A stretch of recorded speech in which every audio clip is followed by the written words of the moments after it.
Kolkata medical কলেজের উল্টো দিকে পরপর ওষুধের দোকান রয়েছে এবং প্রায় সমস্ত ওষুধের দোকানে ওষুধ পুরনো দামে বিকোচ্ছে। অর্থাৎ জিএসটি আজ থেকে নতুন হারে কার্যকর হওয়ার পর যে দাম কমার কথা তা কিন্তু ওষুধের দোকানে তার প্রতিফলন দেখা যাচ্ছে না। স্পষ্ট ওষুধের দোকানের কর্ণধারদের এইটা বক্তব্য যে কোনো সেরকম নির্দেশিকা তাদের কাছে আসেনি। পুরনো স্টকের যে সমস্ত ওষুধপত্র রয়েছে পুরনো দামেই তারা বিক্রি করছেন। বড় দোকানগুলোতে অবশ্য নতুন জিএসটি হারে ওষুধ বিকোচ্ছে।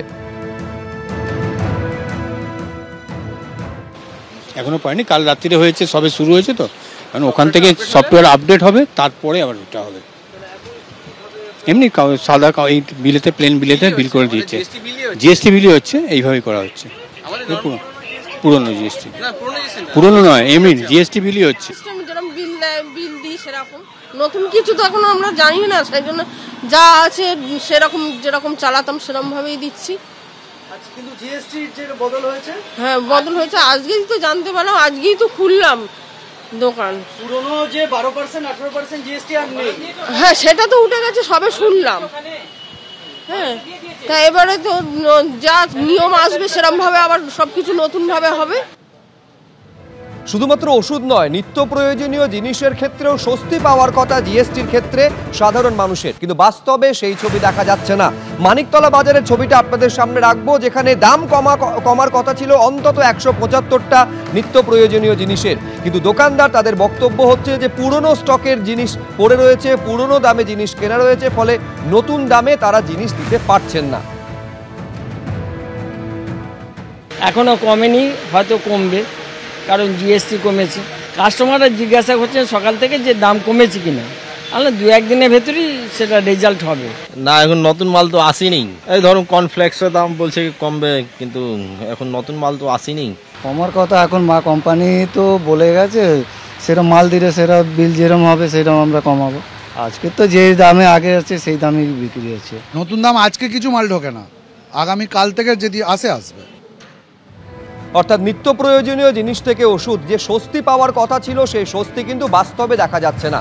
স্বস্তি কিন্তু ইলেকট্রনিক্স জিনিসপত্রের ক্ষেত্রে দেখা যাচ্ছে, যেমন টিভি রয়েছে, যেমন এসি রয়েছে, এখানে কিন্তু জিএসটির স্বস্তি লক্ষ্য করা যাচ্ছে। একাধিক এইরকম ইলেকট্রনিক্স আইটেমস সেখানে স্বস্তি দেখা যাচ্ছে। দেখতে পাচ্ছেন 10% জিএসটি ছাড়, অর্থাৎ 28% থেকে কমে সেটা 18% হয়েছে। ফলে এই সমস্ত জিনিসপত্রের দাম, ইলেকট্রনিক্স আইটেমস তার কমেছে, দাম কমেছে ডিশওয়াশারেরও। বেসিক্যালি সবচেয়ে বড় বেনিফিট হচ্ছে সেটা যে এসিতে কমছে, টিভিতে কমছে, ডিশওয়াশারে কমছে। এসিতে সুবিধা বলতে স্যার যেটা আগে ছিল তার থেকে এখন 10% ডিডাকশন হয়েছে, দেখতে পাচ্ছেন এখানে আছে 10% জিএসটি কমেছে।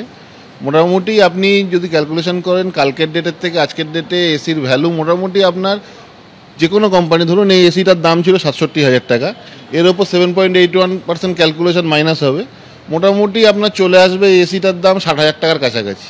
এই আজকে পারচেস করলে মোটামুটি আপনার জিএসটি 18% ছিল, আজকে 10% কমে যাচ্ছে, মানে 18% জিএসটি হয়ে যাচ্ছে এখন। এসি ক্ষেত্রে হচ্ছে আমার প্রত্যেকটা মডেলের মধ্যে আছে 18% জিএসটি হয়ে গেছে এখন।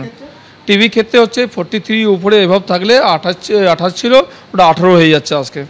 আজকে অনেকগুলো কাস্টমার এসছে আমাদের স্টোরের মধ্যে, অনেক বিলও হয়েছে, 5-6টা বিল এখন অবধি হয়ে গেছে, যেটা কাস্টমারগুলো ওয়েট করছিল, এতদিন দিয়ে ওয়েট করছিল, আজকে এসে 3-4টে বিল অলরেডি আমাদের হয়ে গেছে।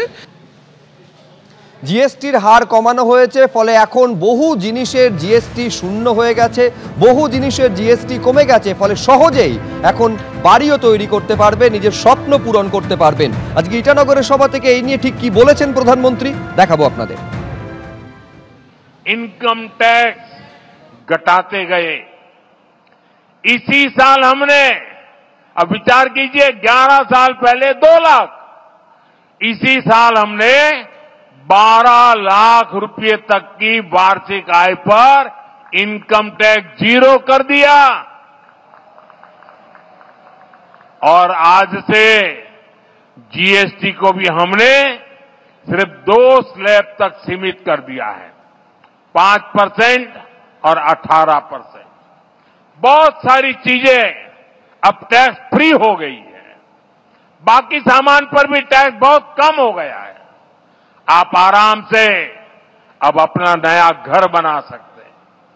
कोई स्कूटर, बाइक खरीदना है, बाहर खाना पीने के लिए जाना है, कहीं घूमने फिरने जाना है, ये सब पहले से सस्ते हो गए हैं। ये जीएसटी बचत उत्सव आपके लिए बहुत यादगार बनने वाला है।